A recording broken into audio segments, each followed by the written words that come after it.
Hello dear students, this is 10th class mathematics, the chapter number 2 polynomials. In this video, we will learn the solutions of SCRT question bank. This is part 1 video. In this video, we will learn the solutions of all 4 marks questions given in SCRT question bank. Here is the question number 1. Look at the question number 1. Here a graph is given. Here is a graph. And the question is, write the answers for the following question by observing the graph. Write the answers for the following questions by observing the graph.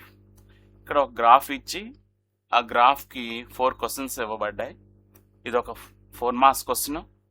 ఈ question answer చేయాలంటే మనం ముందు గ్రాఫ్ను జాగ్రత్తగా observe చేయాలి. ఈ graph ముఖ్యంగా ఈ గ్రాఫ్ ఎక్స్ యాక్సిస్ని ఏ పాయింట్స్ దగ్గర ఇంటర్సెక్ట్ చేసింది, అలాగే ఎన్ని పాయింట్స్ దగ్గర ఇంటర్సెక్ట్ చేసింది కూడా అబ్జర్వ్ చేయాలి. ఈ గ్రాఫ్ ఇది ఎక్స్ యాక్సిస్, ఇది y axis. Horizontal line of reference is x axis and vertical line of reference is y-axis. On x-axis, at this point x value is 1, at this point x value is 2, at this point x value is 3, x value 4, 5, 6, 7 and so on. ఇప్పుడు ఈ parabola x is equal to 2 దగ్గర intersect చేస్తుంది. యాక్చువల్గా coordinates the point 2, 0. x axis పైన y value 0. అలాగే ఈ X axis ఇది 5 దగ్గర ఇంటర్సెక్ట్ చేసిందంటే కోఆర్డినేట్స్ ఆఫ్ ద పాయింట్ 5, 0. ఇక్కడ point of intersection their x value 2. Same parabola x యాక్సిస్ని ఎక్స్ ఈజ్ ఈక్వల్ టు 5 దగ్గర కూడా ఇంటర్సెక్ట్ చేసింది. Now let us look at the question. What is the shape of the graph? ఈ graph యొక్క shape ఏంటి? ఈ షేప్ని ఏమని పిలుస్తారు? The shape of this graph is called parabola. The answer is parabola. అంతే. Next question number 2. How many zeros are there for this polynomial? ఈ పాలినామియల్కి ఎన్ని జీరోస్ ఉన్నాయి? ఎన్ని జీరోస్ ఉన్నాయో మనం చెప్పాలంటే ఆ పారాబోలా అనే గ్రాఫ్ ఎక్స్ యాక్సిస్ని ఎన్ని పాయింట్స్లో ఇంటర్సెక్ట్ చేసిందో కౌంట్ చేయాలి. ఇది ఎక్స్ యాక్సిస్. ఈ ఎక్స్ యాక్సిస్ని ఈ పారాబోలా 1, 2 పాయింట్స్ దగ్గర ఇంటర్సెక్ట్ చేసింది. Therefore number of zeros is equal to 2. How many zeros are there for the polynomial అంటే 2 అని రాయాలి. Next question number 3. Write the zeros of the polynomial. Zero యొక్క values ఏంటి? What are the zeros అన్నా, write the zeros of the polynomials అన్నా, write the values of the zeros of the polynomial అన్నా ఒకటే answer. ఇక్కడ X value 2, ఇక్కడ X value 5. ఏ points దగ్గర X యాక్సిస్ని parabola cut చేసిందో అక్కడ ఎక్స్ వాల్యూసే జీరోస్ అవుతాయి. వై యాక్సిస్తో మనకి సంబంధం లేదు. ఓన్లీ ఎక్స్ యాక్సిస్ని మాత్రమే అబ్జర్వ్ చేయాలి. ఇది ఎక్స్ యాక్సిస్ని ఎక్స్ ఈజ్ ఈక్వల్ టు 2 దగ్గర ఇంటర్సెక్ట్ చేసింది, ఎక్స్ ఈజ్ ఈక్వల్ టు 5 దగ్గర ఇంటర్సెక్ట్ చేసింది. కాబట్టి what are the zeros of the polynomial అంటే 2, 5. Next question number 4. Find the product of the zeros of the polynomial. మనకి ఇక్కడ జీరోస్ 2, 5 అని తెలిసింది. ఇప్పుడు వాటికి ప్రోడక్ట్ కావాలి. ప్రోడక్ట్ అంటే రెండింటిని మల్టిప్లై చేయండి. 2 5s is equal to 10 is the answer. Okay, ఈ మోడల్ చాలా ఇంపార్టెంట్ పబ్లిక్కి. గ్యారంటీగా 4 మార్క్స్ క్వశ్చన్ ఈ మోడల్లో ఉంటుంది. ఈ క్వశ్చన్ నెంబర్ 1లో మనం 4 క్వశ్చన్స్ ఆన్సర్ చేసాం. Now let us look at question number 2. ఈ క్వశ్చన్ నెంబర్ 2లో కూడా ఒక గ్రాఫ్ ఇచ్చారు. Right the answer for the following question by observing the graph. ఈ గ్రాఫ్ను అబ్జర్వ్ చేస్తే ఈ గ్రాఫ్ ఎక్స్ యాక్సిస్ని అంటే హారిజాంటల్ లైన్ని -1 దగ్గర -2 దగ్గర ఇంటర్సెక్ట్ చేసింది. ఎన్ని పాయింట్స్ దగ్గర ఇంటర్సెక్ట్ చేసింది? 2 పాయింట్స్ దగ్గర ఇంటర్సెక్ట్ చేసింది. ఓకే, వై యాక్సిస్తో మనకి సంబంధం లేదు. ఓన్లీ ఎక్స్ యాక్సిస్ని మాత్రమే అబ్జర్వ్ చేయాలి. Okay, look at question number 1. Right the zeros of the polynomial. ఈ పాలినామియల్ యొక్క జీరోస్ ఏంటి? రైట్ ద జీరోస్ అన్నా, వాట్ ఆర్ ద జీరోస్ అన్నా, write the values of the zeros అన్నా ఒకటే. ఇక్కడ ఏ పాయింట్ దగ్గర ఇంటర్సెక్ట్ చేసిందంటే ఇది -1, x is equal to -1, ఈ పాయింట్ దగ్గర x is equal to -2. therefore zeros of the polynomial అంటే -1, -2 అని రాయాలి.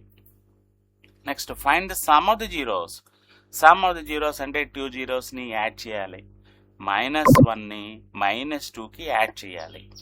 -1 + -2 -1కి -2 సేమ్ సైన్స్ని యాడ్ చేయాలంటే ఆ నెంబర్స్ రెండింటిని యాడ్ చేసి అదే సైన్ ఉంచాలి. అంటే -1కి -2ని యాడ్ చేస్తే ఆన్సర్ -3 అవుతుంది. Next question number 3. Find the product of the zeros. Product అంటే ఈ 2 జీరోస్ని మల్టిప్లై చేయాలి. -1 into -2, minus into minus same signs రెండింటిని మల్టిప్లై చేస్తే మనకి ప్లస్ వస్తుంది. Minus into minus is plus and 1 into 2 is 2. Therefore, product of the zeros of the polynomial is +2. Next question number 4. What is the shape of the polynomial? Shape. ఈ షేప్ని ఏమంటారంటే already మన first క్వశ్చన్లో కూడా మనం observe చేసాం. The shape of the polynomial is parabola. What is the shape of the polynomial అంటే parabola. These are the two questions. Now let us learn question number 3.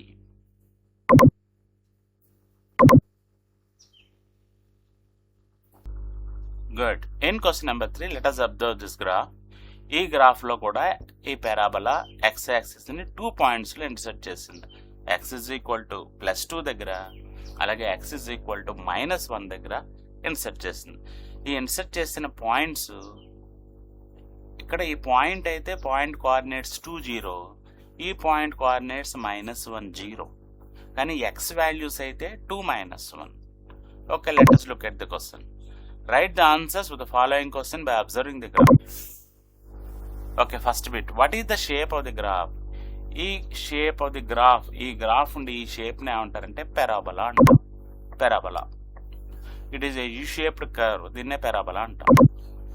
Next, how many zeros of the polynomial are there in the graph. ఈ గ్రాఫ్లో how many zeros, ఎన్ని zeros ఉన్నాయి అని అడిగారు అంతే.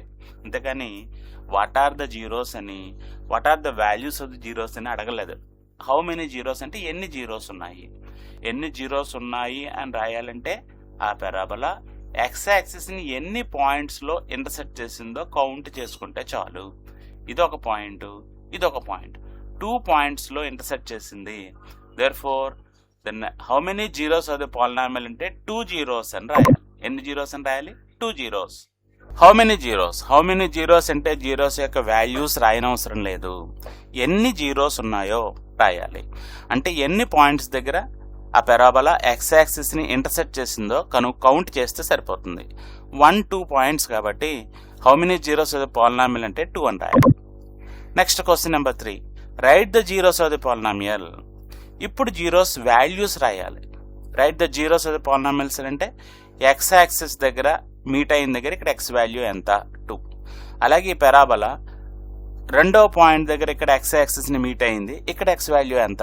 -1. Therefore, write the zeros of the polynomial అన్నా, what are the zeros of the polynomial అన్నా, write the values of the zeros of the polynomial అన్నా ఒకటే. ఏంటి answer? -1 +2. Now fourth bit. Find the sum of the zeros of the polynomial. Sum అంటే ఈ zeros రెండింటిని add చేయాలి. Answer -1 +2. ఒకదానికి minus అయిన ఒకదానికి ప్లస్ అయిన ఉంది, రెండింటిని యాడ్ చేయాలంటే పెద్ద నెంబర్లోంచి చిన్న నెంబర్ని సబ్ట్రాక్ట్ చేయాలంటే 2లోంచి 1 సబ్ట్రాక్ట్ చేసి పెద్ద నెంబర్కి ఉండే సైన్ ప్లస్ని రాయాలి. అంటే -1 +2 అంటే this is equal to 1. Now let us look at question number 4. Question number 4లో కూడా ఒక పారాబోలా ఇవ్వబడింది. ఈ పారాబోలా అబ్జర్వ్ చేస్తే ఈ పారాబోలా అసలు ఎక్స్ యాక్సిస్ని మీట్ అవ్వట్లేదు, అలాగొచ్చి అక్కడి నుంచి మళ్ళీ పైకి వెళ్ళిపోయింది, ఎక్స్ యాక్సిస్ని టచ్ చేయట్లేదు. ఇప్పుడు ఇందులో ఎలాంటి క్వశ్చన్లు ఇస్తారో చూద్దాం. Write the answers for the following questions by observing the graph. Okay, again first question, what is the shape of the graph. ఇక్కడ కూడా ఇది యూ షేప్డ్ కర్వ్ కాబట్టి it is also known as parabola. ఇది కూడా పారాబోలానే. Now question number 2. How many real zeros of the polynomial are there. ఎన్ని real zeros ఉన్నాయి? Real zero ఉండాలి అంటే ఆ పారాబోలా ఎక్స్ యాక్సిస్ని ఇంటర్సెక్ట్ చేయాలి, మీట్ అవ్వాలి. ఇక్కడ ఈ పారాబోలా ఎక్స్ యాక్సిస్ దగ్గరికి మీట్ అవ్వలేదు, ఎక్స్ యాక్సిస్ దగ్గర కూడా రాలేదు, దూరం నుంచే మళ్ళీ రిటర్న్ వెళ్ళిపోయింది, వెనక్కి వెళ్ళిపోయింది. అంటే ఈ యూ షేప్డ్ కర్వ్ ఎక్స్ యాక్సిస్ని మీట్ అవ్వలేదు కాబట్టి there are no real zeros. How many real zeros అంటే there are no real zeros అని రాయాలి. రియల్ జీరోస్ లేవు. పై గ్రాఫ్లో చూడండి, ఇది ఎక్స్ యాక్సిస్ని 2 పాయింట్స్లో మీట్ అయింది కాబట్టి ఆ 2 వాల్యూస్ కూడా జీరోస్ అవుతాయి. హౌ మెనీ జీరోస్ అంటే 2 జీరోస్ అని అక్కడ రాసాం. కానీ ఇక్కడికి వచ్చేసరికి ఈ పారాబోలా అసలు ఎక్స్ యాక్సిస్ని మీట్ అవ్వలేదు కాబట్టి నో రియల్ జీరోస్ అని రాయాలి. Next, does the shape represent a quadratic polynomial? ఇది క్వాడ్రాటిక్ పాలినామియల్ రిప్రజెంట్ చేస్తుందా? ఎస్, ఇది U shaped curve. U shaped curve కాబట్టి it is a parabola. Since it is a parabola, it always represents a quadratic polynomial. As it represents a quadratic polynomial, మీరు సింపుల్గా ఎగ్జామ్లో yes అని రాసినా సరిపోతుంది. Question number 4, is the shape intersecting x axis or not? ఇది X యాక్సిస్ని intersect చేస్తోందా చెయ్యట్లేదా అని అడిగారు. జాగ్రత్తగా అబ్జర్వ్ చేస్తే చాలా సింపుల్. ఇది ఎక్స్ యాక్సిస్ ఉంది, ఈ ఎక్స్ యాక్సిస్ దగ్గరికి ఈ పారాబోలా అంతవరకు రాలేదు, టచ్ చేయలేదు. Therefore the answer for this question is no, it is not intersecting x axis అని రాస్తే చాలు. ఈ మోడల్లో ఉండే క్వశ్చన్స్ పబ్లిక్కి most important and very easy to answer. అందుకని జాగ్రత్తగా 1-2 సార్లు ప్రాక్టీస్ చేసి వాళ్ళు అడిగిన క్వశ్చన్ ఏంటన్నది జాగ్రత్తగా అబ్జర్వ్ చేయండి. What is the shape of the graph అంటే పారాబోలా అని రాయాలి. హౌ మెనీ జీరోస్ అంటే ఎన్ని పాయింట్స్ దగ్గర ఇంటర్సెక్ట్ చేసిందో రాయాలి. వాట్ ఆర్ ద జీరోస్ అంటే అక్కడ ఎక్స్ వాల్యూస్ని రాయాలి. సమ్ అంటే ఆ జీరోస్ రెండింటిని యాడ్ చేయాలి. ప్రోడక్ట్ అంటే ఆ జీరోస్ రెండింటిని మల్టిప్లై చేయాలి. ఇది కాకుండా what is the general form of a quadratic polynomial అని అడగచ్చు. అంటే ax² + bx + c అని రాయాలి. అలాగే ఈ క్వశ్చన్లో what are the points of intersection అని కూడా అడగచ్చు. పాయింట్స్ ఆఫ్ ఇంటర్సెక్షన్ అంటే ఈ పాయింట్ కోఆర్డినేట్స్ రాయాలి, -1 0. అలాగే ఈ point coordinates 2 0. Points of intersection అని కూడా అడగచ్చు. అలాగే ఈ పారాబోలాని రిప్రజెంట్ చేసే క్వాడ్రాటిక్ పాలినామియల్ని ఫ్రేమ్ చేయండి అని కూడా అడగచ్చు. ఆ మోడల్లో కూడా క్వశ్చన్స్ అడగచ్చు కాబట్టి జాగ్రత్తగా ప్రిపేర్ అవ్వండి. థ్యాంక్ యూ అనండి.